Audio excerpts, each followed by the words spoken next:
लंका विजय के उपरांत अयोध्या में एक बार भगवान श्री राम अपने राज दरबार में विराजमान थे। उस समय राजा श्री राम को कुछ आवश्यक परामर्श देने के लिए देवर्षि नारद, विश्वामित्र, वशिष्ठ और अन्य अनेक ऋषिगण पधारे हुए थे। जबकि एक धार्मिक विषय पर विचार विनिमय चल रहा था, देवर्षि नारद ने कहा कि सभी उपस्थित ऋषियों से एक प्रार्थना है।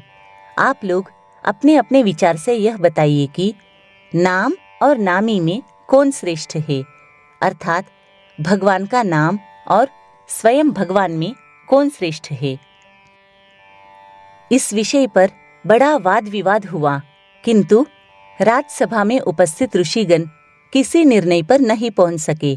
अंत में देवर्षि नारद ने अपना अंतिम निर्णय दे दिया। निश्चय ही नामी से नाम श्रेष्ठ है और राजसभा के विसर्जन होने के पूर्व ही प्रत्यक्ष उदाहरण के द्वारा इसकी सत्यता प्रमाणित की जा सकती है। तदनंतर नारद जी ने हनुमान जी को अपने पास बुलाया और कहा कि महावीर, जब तुम सामान्य रीति से सभी ऋषियों को और श्री राम को प्रणाम करो, तब विश्वामित्र को प्रणाम मत करना। वे राजर्षि है, अतः वे समान व्यवहार और समान सम्मान के योग्य नहीं है। हनुमान जी इसके लिए सहमत हो गए। जब प्रणाम का समय आया, हनुमान जी ने सभी ऋषियों के सामने जाकर सबको साष्टांग दंडवत प्रणाम किया, लेकिन मुनि विश्वामित्र को नहीं किया। इससे मुनि विश्वामित्र जी का मन कुछ क्षुब्ध हो उठा। तब नारद जी विश्वामित्र मुनि के पास गए और बोले कि महामुने, हनुमान की दृष्टता तो देखो। भरी राजसभा में आपके अतिरिक्त उसने सभी को प्रणाम किया। उसे आप अवश्य दंड दे। आप ही देखिए वह कितना उद्दंड और घमंडी है। बस इतने पर तो विश्वामित्र मुनि आग बबूला हो गए। वे राजा राम के पास गए और बोले कि राजन, तुम्हारे सेवक हनुमान ने इन सभी महान ऋषियों के बीच में मेरा घोर अपमान किया है, अतः कल सूर्यास्त के पूर्व उसे तुम्हारे हाथों मृत्युदंड मिलना चाहिए। विश्वामित्र राम के गुरु थे, अतः राजा राम को उनकी आज्ञा का पालन करना था। उसी समय भगवान राम निश्चेष्ट से हो गए, इसलिए कि उनको अपने हाथों अपने परम अनन्य स्वामी भक्त सेवक को मृत्युदंड देना होगा। श्री राम के हाथों हनुमान को मृत्युदंड मिलेगा, यह समाचार बात ही बात में सारे नगर में फैल गया। यह सुनकर हनुमान जी को बड़ा ही खेद हुआ।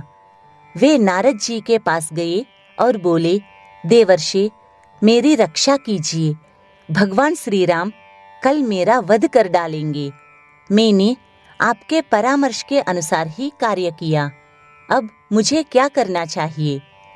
नारद जी ने कहा, ओ हनुमान, निराश मत हो। जैसे मैं कहता हूँ वैसा करो।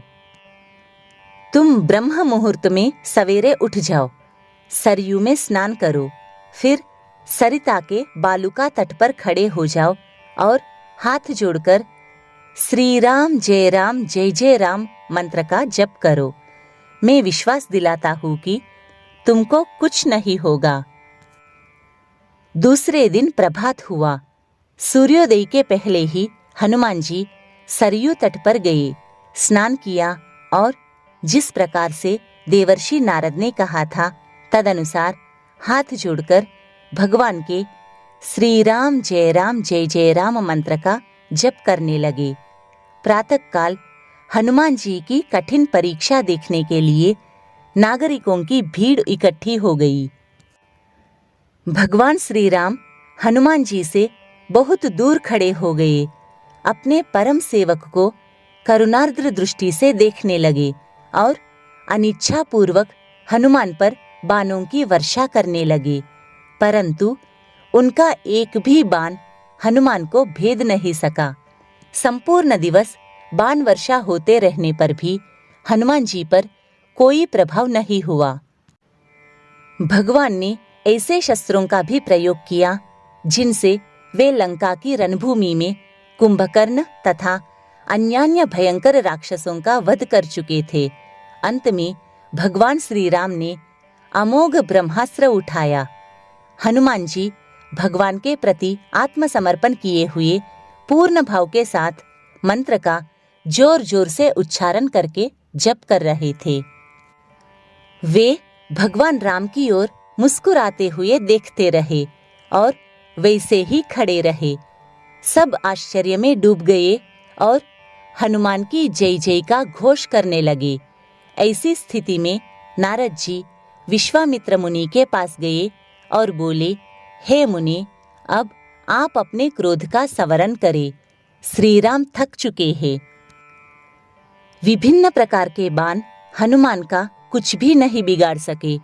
यदि हनुमान ने आपको प्रणाम नहीं किया तो इसमें है ही क्या।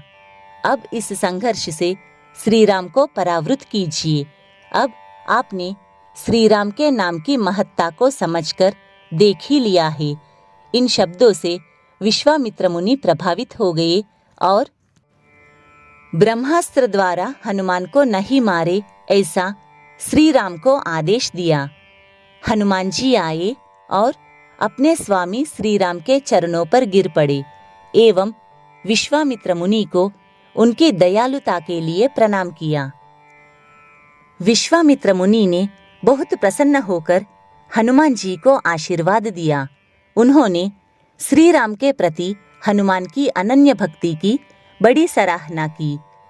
जब हनुमान जी संकट में थे तभी सर्वप्रथम यह मंत्र नारद जी ने हनुमान जी को दिया था।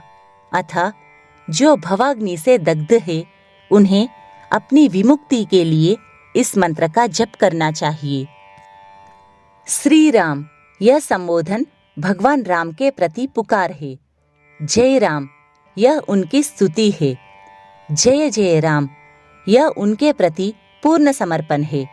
मंत्र का जप करते समय मन में यही भाव होना चाहिए कि हे राम, मैं आपकी स्तुति करता हूँ, मैं आपकी शरण में हूँ। इस प्रकार जप करने से तुरंत ही भगवान राम के दर्शन होते हैं। समर्थ स्वामी रामदास जी ने इस मंत्र का 13 करोड़ जप किया और भगवान श्री राम के प्रत्यक्ष दर्शन का लाभ उठाया। राम नाम की अचिंत्य शक्ति का प्रभाव अमित है। सभी को प्रयत्नपूर्वक राम नाम का गुणगान करना चाहिए। श्री राम जय जय राम मंत्र का जप करना चाहिए और सुस्वर में उसको गा भी सकते हैं। इस मंत्र में 13 अक्षर है और 13 लाख जप का एक पुरस्चरण माना गया है। उपर्युक्त 13 अक्षर के सिद्ध मंत्र का जप करने से अनेकों भक्तों को भगवान की प्राप्ति हुई है। यह राम नाम हमारे जीवन का सहारा बने, हम सबकी रक्षा करे, हमारा पथ प्रदर्शन करे और लक्ष्य की प्राप्ति करा दे। पूर्ण श्रद्धा भक्ति के सहित भगवान के नाम का अखंड जप करने से इसी जन्म में हमें प्रभु का साक्षात्कार हो सकता है।